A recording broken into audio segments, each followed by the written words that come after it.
Yan ba yung story sa Malate? Oh, pag nagdikit na yung hita sa jeep. Uy!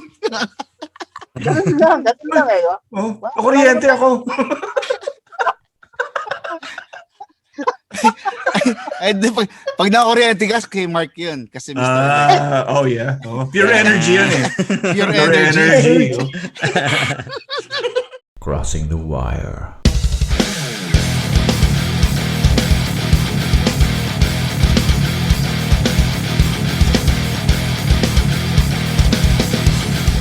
Tower Records. Tambay tayo doon sa Tower. Tapos, syempre, lahat. DMs also, musically. DMs. Yeah, sa Doc Martens. Yeah, sa Alabang. Actually, sa DMs muna. Doon yung masaya. Kila Alvin. Alabang, Doon trabaho si Alvin. Tapos ako nasa Johnny's ako noon.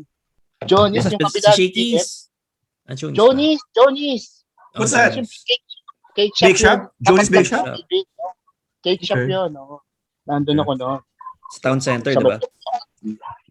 Is it safe to say that, it's really for the fun aspect of it and nothing that would, be For career. Career or No. Kung naging Yeah, career, like, why not? Pero, it's not really, a goal na maging career, ikakaririn yung pagbabanda. Kumbaga, yeah, we love doing it. Pero kasi yung kung naging career, yon, kumbaga parang bonus yun eh. Pero yung tambay talaga yung tambay aspect nung pagbabanda. Yung pagkatapos ng show, yon, tayo magtatambay tayo sa labas ng Merix, Dread. Ano pa yung yung pinutugtugan natin isa sa Malate ba yon or something? Sa Yosh Cafe? Yosh. Sa Malate, parang may event lang nun eh. Verve Room. Verve Room ba? Malate. Tumaho ako sa tourism, tapos may event ng tourism. Pinatugtog tayo. Yeah. Fet de la Musique. May mini tayong mga tao nun eh. May mini tayong mga friends nandun sa Malate. I don't know if you guys remember. Oh, sila Van. Vance. Sila Vance. Oh, shit. Sila. Kasi si Vance, di ba mataas yung boots ni Vance. Tapos naka-dye, nakakulay, parang white zombie yung buhok ni Vance. She really liked one of our friends. Sino nga pala yan? Man, I couldn't... Kung ako si Spike, maalala ko yun eh. So, kung nanonood si Vance, hi Vance, kumusta na? We miss you. Hello Vance. Where were we? Wait, I got lost. No career. Same thing. Just trip lang talaga namin tumugtog. Tsaka, yeah. Hindi namin... Yeah, we never thought... I mean, katulad doon sa yung Battle of the Bands, right? Nung nanalo yung third place, parang nawala na kami ng at least para sa akin, parang, oy, ang galing ng third place. That's it. We can't win, Tapos nung tinawag kami for second place, yeah. It was great. So how long were you guys able to keep on doing it? Because I imagine obviously now everyone has their own thing. Up until when were you guys able to keep it going na ganon to basically play in a band? Well, for Skrewheds, umalis ako when did I leave? 97. 97. And then naiiwan si Alvin, so he continued with Skrewheds. Thank you, Major. Thank you, Major. Yeah, si Major Major. yung pumalit. Major, kamusta? Salamat sa pag-sit in. Ako, pagdating ko dito, I kinda didn't wanna... I'm kind of like whatever. Kung same thing. Kung magkabanda, di magkabanda. Kung wala. And then, may na-meet ako dito na just randomly. Actually, ang nagpakilala sa akin yung uncle ko. Nasa Guitar Center lang kami. Parang, uy, ito, tumutugtog Pilipino, hardcore din. Pang ginano lang kami ng uncle ko and then ako naman, alright. Kamusta? Ganyan. Oh, what's up, man? This and that, ganyan. Oh, sige, number, ganyan. Tapos tinawagan ako. Oh, jam tayo. Yeah, hardcore. Tapos pag jam namin, hardcore, yeah, pero more on punk. So medyo nabigla ako na, dito yung na-imagine ko. And then, so that didn't last long for me. And then, after that, I wasn't really in a band for quite some time until dumating si Alvin. Very interested ako sa nangyari kay Allan tsaka kay Alvin when they both got to the States. Kasi tong dalawa, they really got to yung sa scene dito sa California, sa Cobalt. These guys were playing with bands like Strife. Yan yung mga... Sino ba mga nakasabay niyo, Vin, when you guys had a band? Back then. Di ba nakailang banda kayo? No, si Allan, magkaibang banda kami ni Allan nung dumating ako, meron siyang bandang iba. Tapos si Allan got to play at the Whiskey, di ba? Tama, Lan? What was your band? Yeah, both of us. What was the name of the band? That was To The Pain. To The Pain. Ikaw naman, Vin, when you guys played there. Metalcore yan eh. Tapos ako na-recruit naman ako ni Cloyd. Nick Lloyd of Bad Burn. Nag-meet kami dito, tapos merong siyang banda. Actually, that's what happened first before I got into this band, to this metalcore band. Galing ng band niya. Nag-form kami ni Alvin. Nagkaroon kami ng 63. Tapos meron din kami banda ALC. Tapos with ALC tsaka yung 63. Nagkaroon kami there's a lot of shows, like actually that was like early 2000s. Dito sa Valley, diba? You guys were sa Valley. No, actually yung sa ALC, yung first show ko, actually hindi ako interesadong magbanda noon, pero sinabi nila, tutugtog kami sa September, kailangan namin gitara ng gitarista.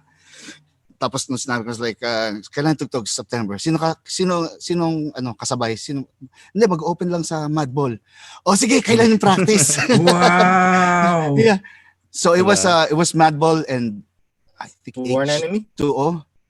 Hindi, Sworn Enemy later on. Iba pa yata yung Sworn Enemy. I know we played with Sworn Enemy. Walls of Jericho. About 25 to Life, like so many times. We played with them so many times. Like, tutusin, mas okay yung experience niyo dyan nung pumunta na kayo.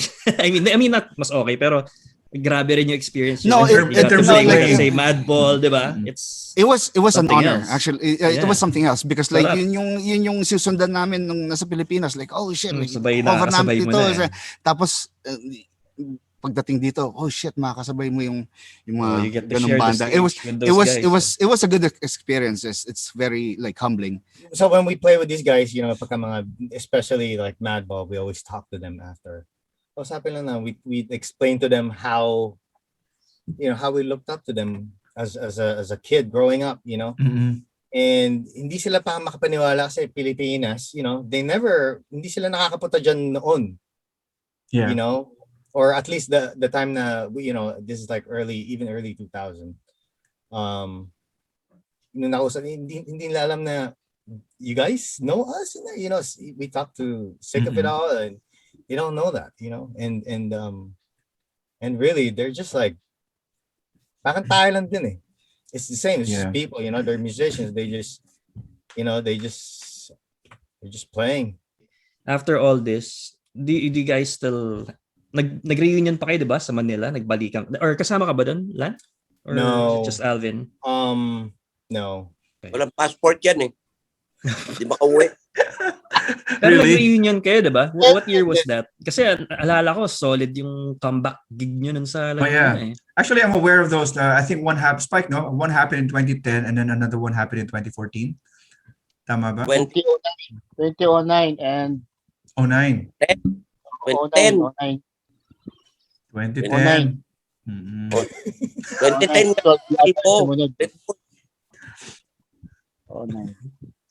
2009. Tama ba? Sige na nga, 2 beses nangyari. After ilang years, bumalik ulit si Alvin. Ginawa namin ulit. Okay. Can you tell us more about that? O kamusta naman nangyari? I mean, lahat ng tropa sa syempre, todo suporta, di ba? Yun yung inaya tayo sa buong talang buhay namin. Yun yung pinakamasarap na gig. Kumbaga, Ah. lahat ng makilala. Yun na yung Talaga, Tropa. Spike, wala ako doon, ha? Wala eh. Salamat. Hindi ako naiyak noon nung pinakita sa akin, yung pinanood ko yung video. Yung Hindi ako naiyak. Naka-live Daming pa. tao, eh. Okay, another take. We'll edit this. Change your answer. Masakit nga naman yun. Na-imagine ko rin, no? Paano yun lang? Naka-live ba nung binroadcast nila sa'yo yun? Habang I wanna say, parang may alala ko naka-live yata eh. Yeah, I believe so. Mm-mm. Holy shit. Yeah. Na masakit nga. It was hard. I gotta admit. Hindi, I mean, to be honest, gusto ko umuwi. You know. Why couldn't you, Allan? Why couldn't you? Complicated. And no, you know, I have so many excuses, really. And I just wouldn't, you know. I have no. Yeah, pero gusto kong mangyari yun. And if it happens, I want everyone to be there and Okay. sana kaya pa namin. Stretching muna, matagal-tagal na stretching bago gumiti. Allan, but you look slim, huh? Slim and you are Slim. younger than me, Alvin, and Mark. Even Rey is younger than. But are there any health concerns now already? We're not getting any younger. Yeah. I don't know. You know, aches and pains here and there. Aches and pains. Alam ka lang araw-araw, pantanggal COVID. Alcohol. Wala pa ako karamdaman. Salamat sa Diyos, Lord. Thank you. Hindi nga, Ray. Wala pa nga. May panlasa ka pa. Tsaka Meron. pang amoy. Tsaka pang amoy. Amoy. Wala. Who maintains the Facebook account page for Skrewheds? Does everybody have access to it? Si Jep. Hindi nga si Jep. Yeah. Si Jep, si Spike. May access Minsan. kami. Pero May access kami. May access. So actually, Dapat si gusto ko Jep. pala tanong, kasi ito kinukulit ko sila Alvin eh. Like, kailan ba kayo mag-re-record? Dabi plan nyo mag-re-record ng mga ano nyo? Tapos isa Spotify nyo? When are you are you gonna do that? I mean, yan, si Spike maririnig ba namin kumanta actually, ulit yan I've been working on it. But you know, just like walang time eh, so we couldn't finish it. Tapos somehow I need to fly there and record that guy. Para makakanta siya. Or you know. Okay.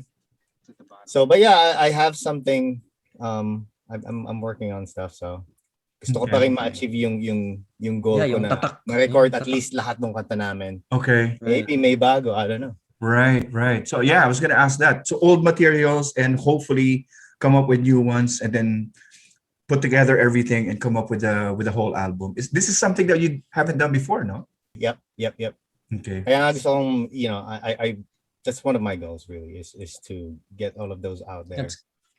That's Right. good. Yeah. Yan, parallel na naman tayo. Yeah.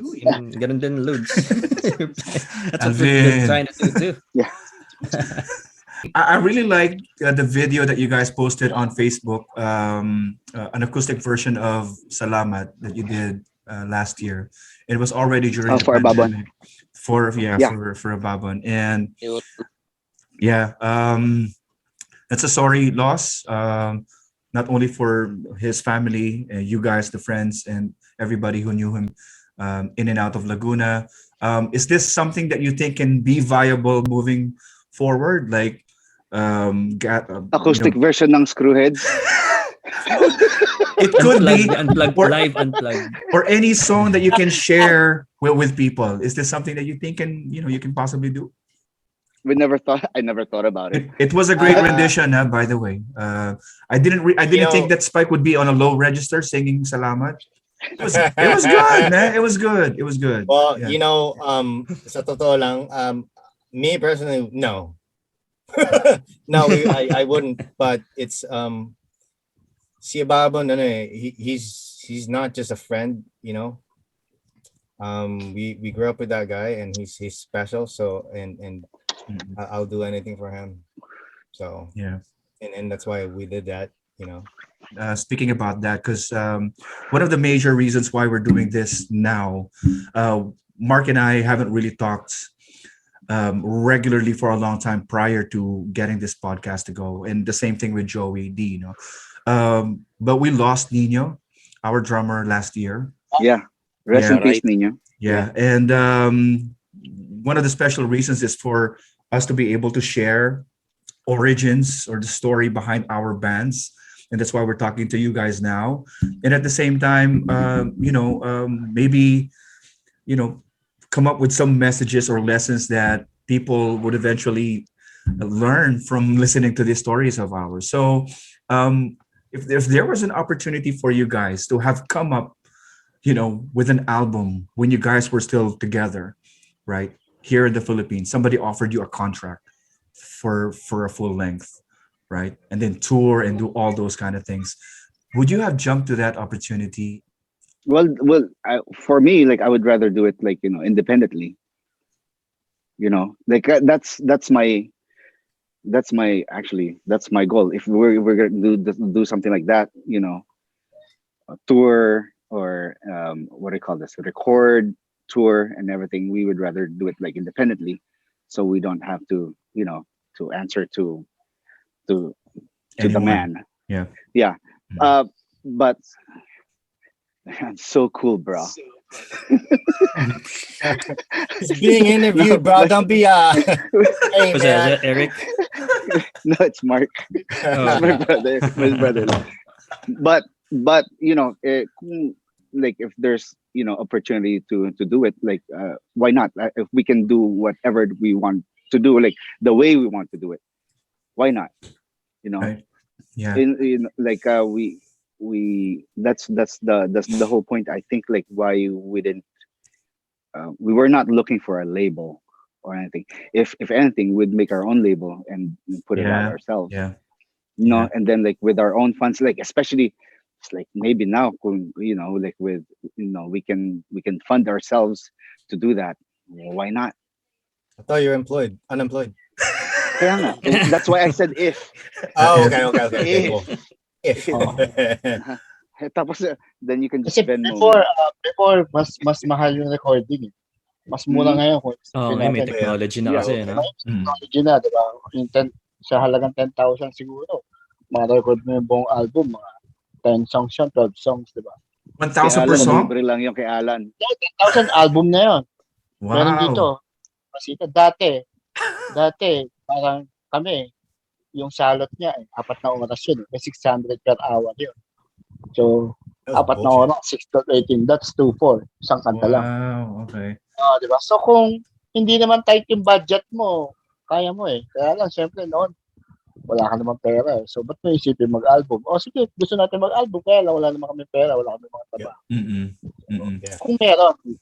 Kung may mag-aalok pa siguro, baka isipin namin. Yun na ginagawa namin, di ba? Sumasali kami sa kung ano-ano, para meron kami pera. Wala kami, meron kasi. Pang-ino, yun lang yun. Lagi kami nasa iba, lagi kami nasa tambay. Bihira rin kami mag-jamming. So, yung pinaka-jam namin, yung gig na mismo, parang ganun na nangyayari. Dire-diretso na siya, parang naging routine na sa amin, di ba? Pantera lang nag-practice. Pare-pareho tayo eh. Sa gig na lang nakaka-practice eh. Nakapag-jam na, diretso na lang. Same 3 songs. Yeah, over and over. Same Tapos pagkatero kami nalimutan na, ba't kailan natin tinutugtog tong tugtugin niya natin? Sige. Ganun lang. Ganun na lang yan. Kaya na kasi lagi tag-3 kanta lang lagi kasi dati, no? Oo. Ang dami kasi sabay-sabay, ang daming banda eh. 16 kayo, 12. Pinaka-konti yata is 12. So, sa dami. 4 lang kayo, sabihin ka na, di ba? 4 na kanta lang, ha? Puta na, pagka 30 seconds na mga kanta namin, 4 lang. Exactly. Kami nga, 1 minute 30 seconds lang. 5-minute gap between the first and the catch your breath kasi nakakapagod din, di ba? So, si Spike meron yan, may ritual yan bago Ganyan. bago tumugtog yan, tutulog yan. Iidlip yan. Nagana ng Yossi. Ganyan, Yossi. Nakakatamad kasi, di ba? Pag Yung kailangan pagka nasa taas ka, ewan ko, parang yung 20 minutes mo na nasa taas mo, kailangan buhos mo yun. Yun na yun. Pagtapos Right. aantok. Right. Then, tsaka True. nag-stretching kami. Yeah. Nag-stretching bago. Stretching bago tumugtog. Yeah. Kaya I remember, buti Alvin, pa kayo. we used to do that, Ginamit. right, Alvin? Yeah. Yeah. Oh. We would really do stretching. Well, it's good to hear that Alan's working on stuff because I used to think, especially pagkakwentuhan ko rin si Mel tsaka si Mark. I remember when we re-recorded a bunch of the Load songs. I always felt it was such a crime that none of your bands like had like good recording. Na sabi ko sana na-record ng maayos. Actually, napapansin ko sa Pilipinas, medyo weakness ng Pinas talaga yun eh. Archiving, Documenting. again, yung research, pag-document ng mga material, ganon. Pero it's good to know that like Alan's working on something. Pero like now, for the meantime, as you mentioned, hindi siya yung, of course, it's not top priority. Pero like if you could have your way, what would be like the first thing on the agenda? Just finishing all the songs, or recording all the songs and releasing it somehow. Yeah, that's it. That's the first one. If Yeah. kumbaga, bigyan Basta mo ako ng ma-record time. lang. Yun that's- ang we're gonna do it, pinaka-importante. Ang problema din kasi, I keep changing my mind, I've already started it. I'm actually gonna restart again. Yeah, nag-recording kami ni Allan, naglay na kami ng tracks for drums and guitar. And bass, actually, yeah. And bass. And Mhm. bass. Tapos, we're still working on it. I think we did 3 songs already. No? Mhm. Oh, with you, yeah. Pero yung Yeah. drums, tsaka yung bass, I did all of them already. Siguro, yeah. Five, Siguro six matapos songs, yung mga 2025. Yeah, matapos. Teka, sino may sabi? Ang bilis naman nun. Dati mabilis. The one upside about Skrewhead is that the two of you are brothers, and therefore you will never be disbanded. But are you guys gigging or playing? Spike and Ray, what are you guys doing now, or at least prior to the pandemic? Yep, before the band. pandemic. Yeah, kaya magkakabanda kami ni Nalabaling tsaka nila. Yeah, may ni show band Allan. kami. Ang kabaling! Hindi show band. Hindi ba tayo show Hindi band? show band. Akala ko Hindi. Sorry. Hindi show band. Cut. To-cover kami pero walang vocalista. Parang karaoke type pero kami yung banda. Live. Pero live the- Yeah, live karaoke. Pero yung mga titugtog namin puro mga grunge, punk. Kung ba parang nagja-jamming lang kami, tapos binabayaran naman kami. Or nasa I think kami libre. it's called Rockyokey, diba? That's what they call it. Bandioki. Bandioki. Bandioki. Bandioki, yeah. Yeah, Bandioki. masaya naman. I mean, Yeah, parang masaya. To nag-jamming. be honest, it sounds, not very hardcore or metal or punk at all. Pero to be honest, man, Masaya.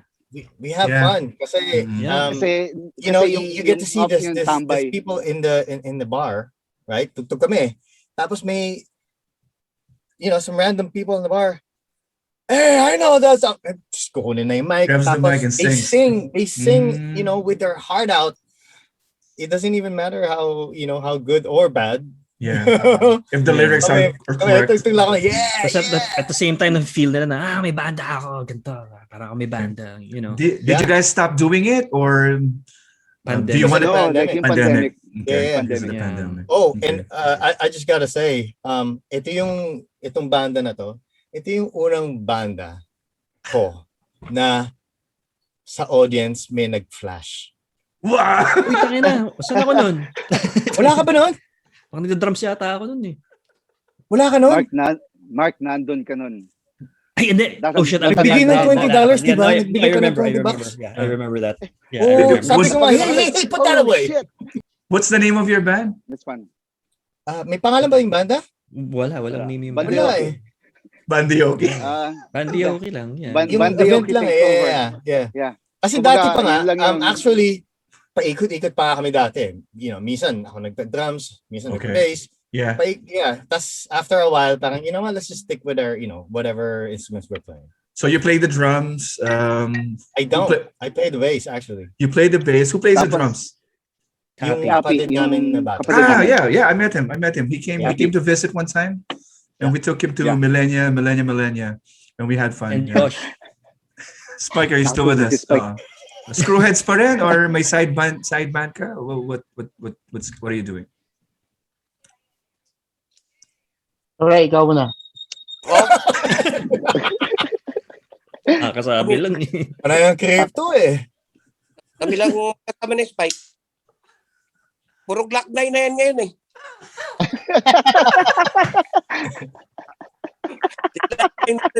Ngayon, pag kumakanta kami nag-iinaw, puro Glock 9 na. Sample dyan. Oh, Banda ba yun? Sample, Banda ba yun?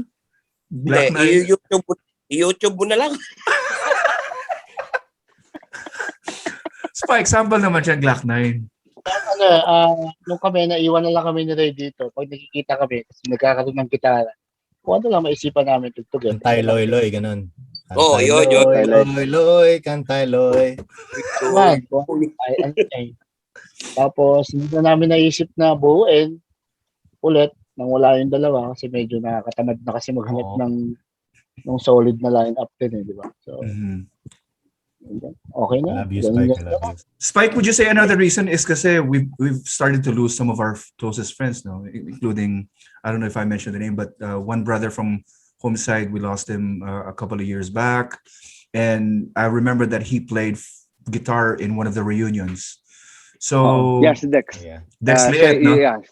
Dex Liet. Kasi may Dex Laki and Dex Liet. And we lost them both. Yeah. Already. Yeah. How are losing friendships over time affect our perspectives now? And we're still talking about music and band right this minute, and we're talking as if we want to do something in the future, like move the music, if you want to call it like that. Seriously speaking. Wow.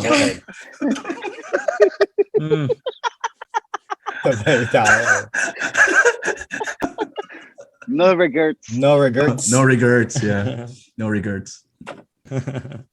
No, like moving ahead, I guess, like one of the goals, ma-record yung mga kanta na hindi na-record dati. And just putting it out there, just Right. for actually more of a personal, it's more of a personal thing, like finish what we've started and stuff. And then pag siguro pag nakauwi, pag nakabisita, then like hang out with the friends, Reunion, huh? reunion. Yes. So, yeah, like Yes. that's what we've been trying to do, like every time na umuwi, magkaroon ng malit na salo-salo kasama ang mga kaibigan at mga Yes. mahal sa buhay. Sa Araneta. Sa Araneta Coliseum. Mag-open kay Kayabyab. kay Kuya Tito Ryan. I'm also pretty curious, like Allan mentioned something a while ago, that obviously in Skrewheads, you guys weren't aware, or you never really, I'd say you never were really self-conscious about like stuff like legacy or kung ano yung naging epekto ng Skrewheads, like with other musicians. But I ask musicians all the time. I also asked si Mel tsaka si Mark before, because we are getting older and hopefully wiser. But like if a kid was to come up to you and ask you, sir, ano yung Skrewheads? Like how would you best describe it now that you're looking back? Wow. Special. It's not a band, it's a lifestyle. No, actually that's a really good question. We usually mas lalo na yung mga anak namin, yung mga bata, like my kids are growing older. When we say like, oh, like nung bata ako, like I had like red dreadlocks, I had like piercings and everything, like it's like what, like that's your kumbaga like you hindi na paniwala. Tapos with the help of like videos, YouTube and everything, papakita yung video, like our old videos and stuff. It's really it's really hard to label like musically, because it is hardcore and it is punk hardcore. Call it like rap hardcore, not really hardcore rap, pero yun yung yun yung category na bumaksak for Skrewheads. And like we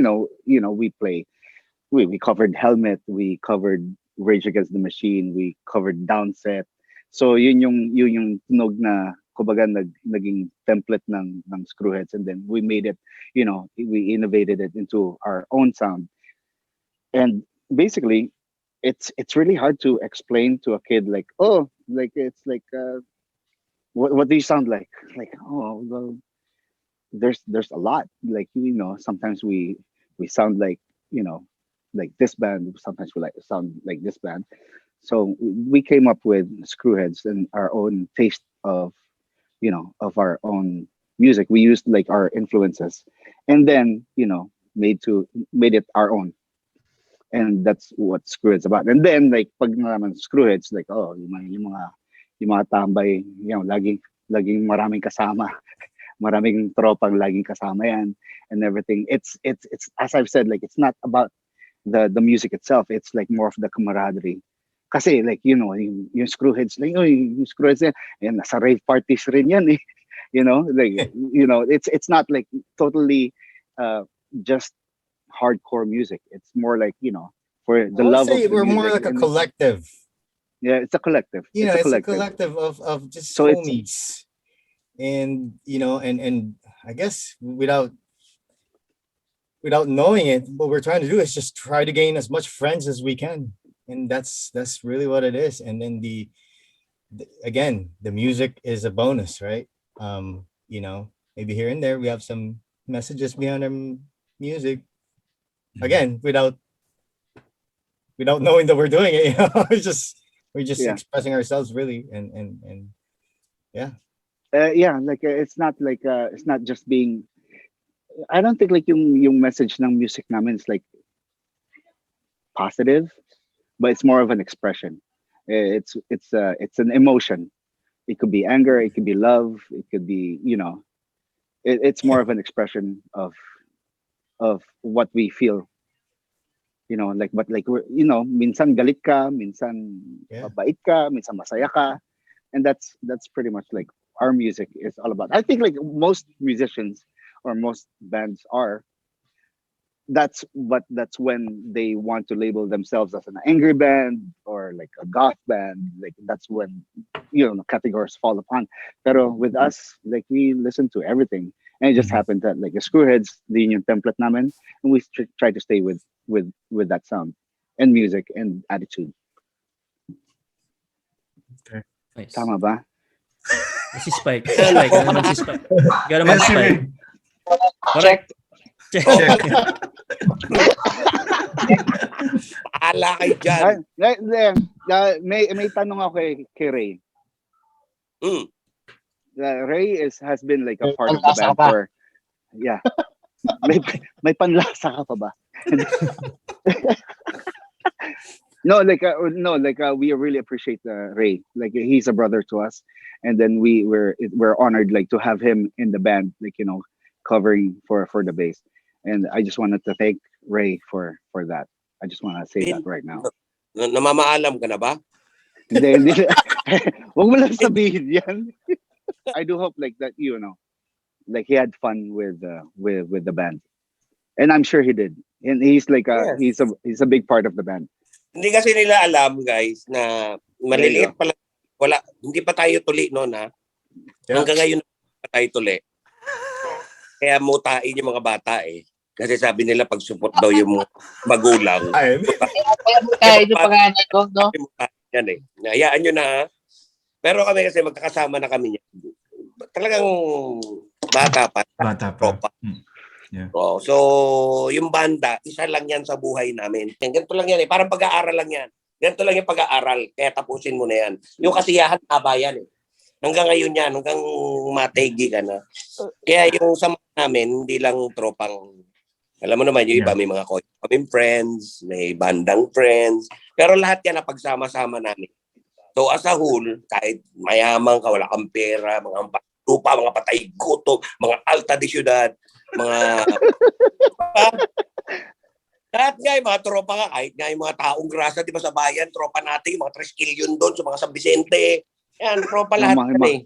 Lahat, yeah. Oo, kumbaga kami, part lang ng buhay namin yung bata. Isa sa mga naging pero yung pahan namin kasi, iba bukod sa para kami magkakapatid yan, and then na-influensya na yung iba, yan, nagbabanda na rin.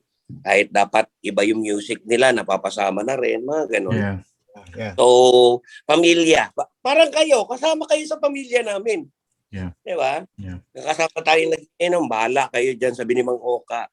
Hanggang sa batuhin na lang tayo ng kasirola at ang ali na bukiting, mga ganun. Kaya nag-okang bagsik si Daddy, si Dad. Dad, RIP ulit. Dad is Dad. Kundi dahil sa'yo, hindi rin mabubuo tong pamilyang. That's true. Yeah, no, Yeah. like our parents like was a big part of the band. Your They're parents very are supportive. very cool people, you know. They're very cool people. Yeah, they are. Thank you. you. Yeah, they are. They are. Oh, hindi, saka, Yeah. saka si Dad, no, nagtatrabaho sa Pioneer. Office mate niya si Boyet. What year? What year?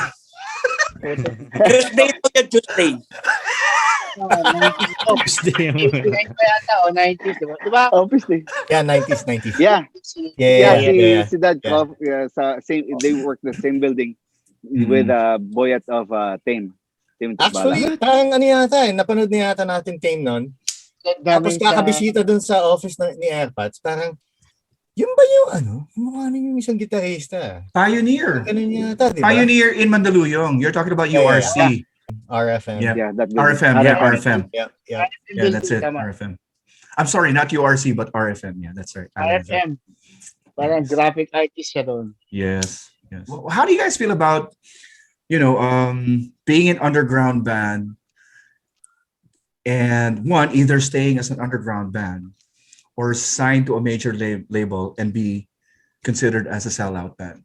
Is it something that you don't like or like? The idea. Actually, Does it matter? it's subjective. It's subjective. Kasi, like, let's say, yeah, you got signed to a major label, but like your music hasn't changed. Your attitudes doesn't change. I think it's totally fine. I don't call it as sell out. Like if by any chance, noon kung if we got signed by a major label, I don't think we wouldn't mind as long as we can do what we wanted to do, and we're on the right direction. The same thing, we had that time na tumutugtog sa Dread. There's a lot of talks shit talking before. Na tumutugtog yan sa Dread, sell out. Yeah. But Club for bands. us, it's club bands and everything, whatever label you want to call it. Pero it's more of okay, this is our chance, for us to be heard, for us to show other people that there's more type of music and type of culture that we could share to other people. Maybe it's in the back of their head, pero hindi pa nila naririnig yung gantong tunog o yung gantong this type of lifestyle or culture, and then ma-influensyahan mo sila, and that's how we made it bigger. And that for us, playing with Dread or Merix or any bigger clubs, and playing with more mainstream bands. Wala kaming pinili na kasabay na banda, basta may gig, sige tugtog, para we don't care kung sino yung kasabay namin. Because they could be a different type of music, but they're good people. They're good people to hang out as well. They're just just like us, but we just different type of music. So if we are out there showing what we have, that's a chance for us to get our voices heard at the same time, make new friends, and Right. and we just took it from there.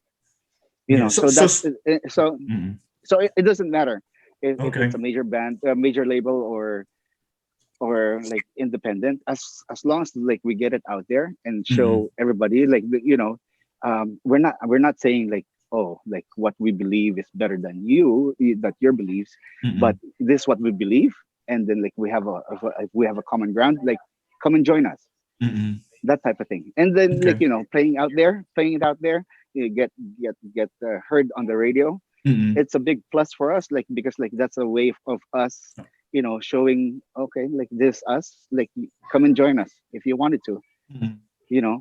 Yeah. A lot of people would say like, oh, like underground should stay underground, but like now, like the new underground, it's becoming mainstream, and like it's more of an evolution as well. Now, like maririnig mo yung mga bagong banda, you're gonna say like, oh, like they sound really different. Like I think it's just the changes in time as well. Yeah. So Yeah. like I'm getting deeper into it, pero yeah, as a part of an answer to Yeah. that question, like That's good to know. it doesn't really matter. That's It good doesn't to really know. matter in Yeah. my opinion. It was definitely a thing back then, di ba, na usapan yun, Yeah. major label, sell out, this and that, underground. I think back then,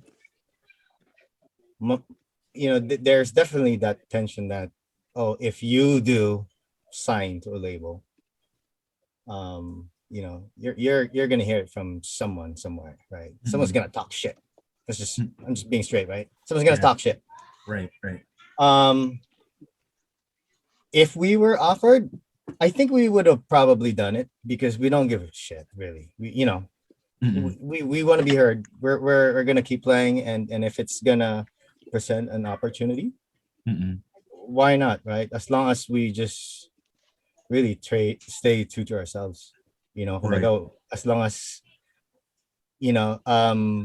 basta wala sa kontrata na, once a month or quarterly, song and dance tayo, like, Okay, lip sync kayo. you know what I'm saying? Lip sync. Kasi Yeah. yun yung I got you. yun yung kagad yung iniisip pagka, sell out. Yes. Yeah. You're gonna do whatever we want, right? Yeah. And it doesn't really have to be What that way. was that, Allan? Sing and dance. So Casting couch so yata yun, it's really Casting couch. it's almost very personal, right? Na Right. nasa sayo eh. Kung gusto mong ganon, you do your thing as long as you still, hey, man, maybe that's fine, right? If you want to do the sing and dance stuff. Right. But as long as you know that, hey, this is what I want to do, I'm going to do it. So it really doesn't matter kung punk, hardcore, pop, reggae, samba, whatever, right? As long as you're kasi, I mean, if you really think about it, there's going to be different genres that has those sellouts too, like, or whatever that is, right? So And most likely, I say go for it, right. opportunity is opportunity, and True. screw whatever everyone say. Do what you want to do. If that would have happened, that would probably start feeling like it's a job and it won't be fun anymore. And that would probably start a lot of tension between people in the bands. Tapos magkakaroon ng solo album si Spike. Yun yung acoustic. Mag-split tayo, no? Tapos, Split acoustic. Putang ina. Split kayo ni Ramil. Spike, Spike, when Alvin was started answering the question, you were shaking your head. Why was that? ano ba yung sinasabi mo, Bin?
naganap.